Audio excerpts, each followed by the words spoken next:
Yo les potes, c'est Spanox, j'espère que vous allez bien. On se retrouve aujourd'hui pour une nouvelle vidéo, concernant le mercato de Liverpool pour la saison 2018-2019. Alors le premier épisode concernant le PSG vous avait extrêmement plu, du coup je vous ai sondé, est-ce que vous préfériez plutôt que je fasse une vidéo sur Liverpool ou sur Marseille? Vous avez été plus nombreux à me dire Liverpool, n'hésitez pas à lâcher dès à présent votre like pour que je continue la série. Et c'est parti avec Liverpool, let's go.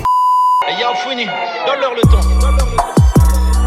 On commence au niveau des arrivées et au poste de gardien de but. Alors je pense que vous avez été assez nombreux à voir la finale de Ligue des Champions entre Liverpool et le Real Madrid. Du coup vous avez pu remarquer qu'il y avait eu un petit problème au niveau des cages de Liverpool, puisque Loris Karius, l'allemand, n'a pas du tout été irréprochable. Il a vraiment d'ailleurs été plutôt très mauvais. Même je pense que Simon Mignolet, qui est pas ouf comme gardien, aurait été meilleur. Mais en tout cas c'est vrai que actuellement Liverpool est vraiment en train de ratisser tout le marché des transferts pour essayer de trouver un gardien extrêmement compétitif et assez convenable en termes de prix. Et du coup celui qui se rapproche le plus de ce que recherche Liverpool, c'est Alisson Becker, l'actuel gardien de l'AS Roma. Alors c'est vrai que par rapport à son club, il y a beaucoup de clubs qui veulent le recruter. On parle des Manchester, on parle également ces dernières heures du Real Madrid, mais visiblement lui il serait assez attiré par le projet de Liverpool. On a également entendu des noms comme Donnarumma, voire Oblak, mais pour moi ça paraît assez compliqué. Je pense que c'est des joueurs qui vont coûter extrêmement cher. Alisson Becker c'est autour des 80 millions. Certes c'est quand même très cher pour un gardien de but, on va pas se mentir, mais compte tenu du marché actuel, je pense que pour un gardien de but ça peut se faire. On passe maintenant au niveau de la défense, et plus précisément la défense centrale avec Toby Alderweireld. C'est vrai que Jürgen Klopp a pu s'appuyer sur une défense Lovren-Van Dijk pour la saison qui vient de se terminer. Cependant le rendement de Lovren n'a pas non plus été exceptionnel, du coup Liverpool s'activerait pour essayer de recruter un défenseur central. Alors c'est vrai que ces dernières heures on a pu entendre le nom de Issa Diop, le défenseur de Toulouse, mais visiblement Jürgen Klopp préférerait un joueur qui évolue en première ligue, un belge du côté de Tottenham, c'est Toby Alderweireld. C'est un joueur qui avait pu montrer que c'était un défenseur extrêmement solide lors de son arrivée à Tottenham. On sait que du côté de l'Atlético Madrid c'était pas trop ça, il avait pas réussi à s'imposer. En même temps il y avait des joueurs comme Godin, voire Jiménez qui sont assez bons, mais en tout cas Alderweireld pourrait voir un nouveau challenge du côté de Liverpool. On sait qu'à Tottenham il y a quand même de bons joueurs en défense, des Vertonghen, des Davinson Sanchez, même si c'est vrai que par rapport au transfert actuel ça serait un peu compliqué puisque Tottenham demande quand même beaucoup trop pour leur défenseur central. Au milieu de terrain on a Fabinho tout d'abord. Vous savez c'est officiel, Fabinho a du coup signé du côté de Liverpool en provenance de l'AS Monaco. Il avait été annoncé pendant pas mal de temps du côté du PSG, mais visiblement il en a eu marre d'attendre le Paris Saint-Germain et du coup il s'est orienté vers l'Angleterre et plus précisément Liverpool. Les Reds ont dû payer 50 millions d'euros pour s'attacher les services du Brésilien et Jürgen Klopp est quand même extrêmement content de l'arrivée de Fabinho puisqu'il a pu déclarer lors d'une conférence de presse que c'était un joueur extrêmement polyvalent qui pouvait jouer au poste de latéral droit et également au milieu de terrain en 6 ou en 8. C'est vrai que Fabinho a quand même cet atout là de pouvoir jouer à beaucoup de postes sur le terrain tout en étant extrêmement percutant et important pour l'équipe. Donc je pense que c'est quand même une très belle arrivée pour Liverpool qui pourra densifier son milieu de terrain puisque c'est vrai qu'on a des joueurs comme Henderson, comme Wijnaldum, voire Milner, mais un joueur comme Fabinho pourra apporter sa patte je pense. Autre milieu de terrain avec un profil assez différent de celui de Fabinho, c'est Naby Keita. Naby Keita vous le savez depuis maintenant un petit moment il avait signé un pré-contrat avec Liverpool. C'est officiel du coup pour la saison 2018-2019. Alors Liverpool avait payé au RB Leipzig une somme d'environ 70 millions d'euros. Et pareil que pour Fabinho, c'est franchement une très belle recrue. Keita c'est un joueur avec énormément de densité au milieu de terrain. Il est capable d'apporter également le surnombre en attaque. C'est un joueur avec une vista exceptionnelle, un très bon pied droit. Avec ce profil là on avait Henderson qui était quand même un petit peu plus défensif, mais Naby Keita franchement je pense que du côté de la première ligue ça peut être vraiment extrêmement intéressant. Je pense qu'il peut montrer de très bonnes choses, ça restera bien sûr à voir. Une rumeur qui se fait assez insistante ces dernières semaines, c'est Nabil Fekir du côté de Liverpool. Et oui, Jürgen Klopp souhaiterait s'attacher les services du milieu offensif lyonnais. Alors je sais pas si vous avez entendu un petit peu Jean-Michel Aulas par rapport à ça. C'est vrai qu'il a dit qu'il était pas du tout intéressé par un départ de Nabil Fekir, mais bon, on connaît Aulas. Ce qu'il veut faire c'est juste patienter pour essayer de faire augmenter les enchères. On parle actuellement d'une somme de 70 millions d'euros pour le joueur de nationalité algérienne. Nabil Fekir, vous le savez, a intégré la liste des 23 pour la Coupe du Monde. Il a fait un plutôt très bon match amical contre l'Irlande. Et au vu des matchs de Liverpool la saison dernière, je pense que Nabil Fekir c'est un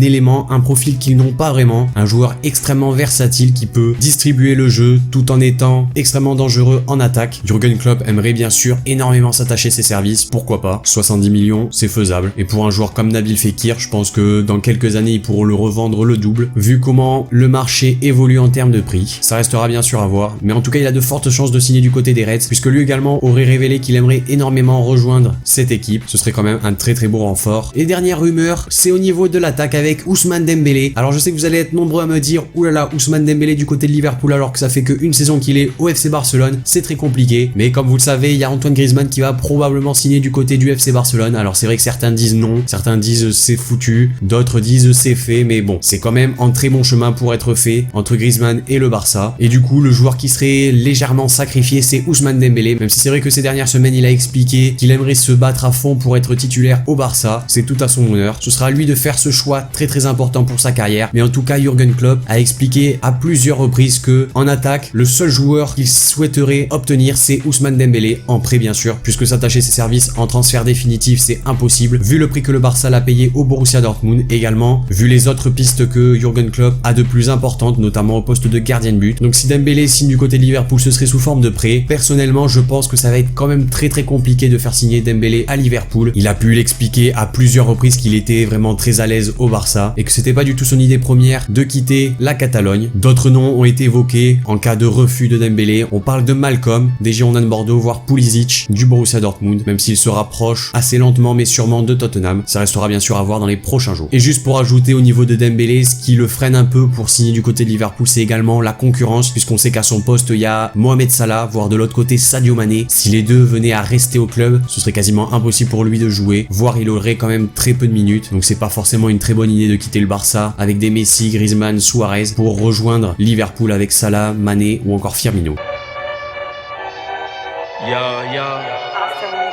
On s'attaque au départ avec premièrement Emre Can. Vous le savez ou non, mais il est en fin de contrat avec Liverpool, du coup il peut s'engager avec le club qu'il souhaite. Et visiblement, ce sera la Juventus Turin. Je trouve ça assez bizarre quand même que Liverpool n'ait pas tenté de le prolonger, puisque je l'ai trouvé quand même assez bon dans ce rôle de joueur assez physique, assez costaud, un peu MDC, milieu relayeur. Mais bon, c'est vrai qu'avec l'arrivée de Fabinho, Naby Keita, il faut quand même dégraisser au milieu de terrain. Il y a pas mal de joueurs, des Wijnaldum, des Oxlade-Chamberlain, des Milner, des Henderson. Donc Emre Can, c'est le premier sacrifié. Autre joueur qui pourrait partir, c'est Lallana. Alors c'est vrai que cette saison il a eu très peu de minutes, il a vraiment très peu joué, on a pu le ressentir lors de la finale lorsqu'il est rentré à la place de Mohamed Salah. On a remarqué quand même qu'il lui manquait du rythme, il était vraiment très peu percutant et du coup il chercherait une porte de sortie. Également Liverpool serait pas contre un départ de Lallana. Pour le moment aucun nom de club a fuité, mais en tout cas les désirs de Lallana seraient de rester en première ligue et je pense qu'il aurait pas forcément sa place dans un autre championnat. Il a été très bon à Southampton, du coup il garde tout de même une belle cote en Angleterre. Et le dernier joueur qui pourrait partir, c'est Danny Ings, l'attaquant. Du coup, il serait fortement pressenti du côté de Bournemouth. C'est vrai que devant lui, il y a quand même Roberto Firmino et même le jeune Dominique Solanke lui a piqué sa place. Ings, c'est un joueur qui auparavant était pas si mauvais que ça, un numéro 9 à l'anglaise, mais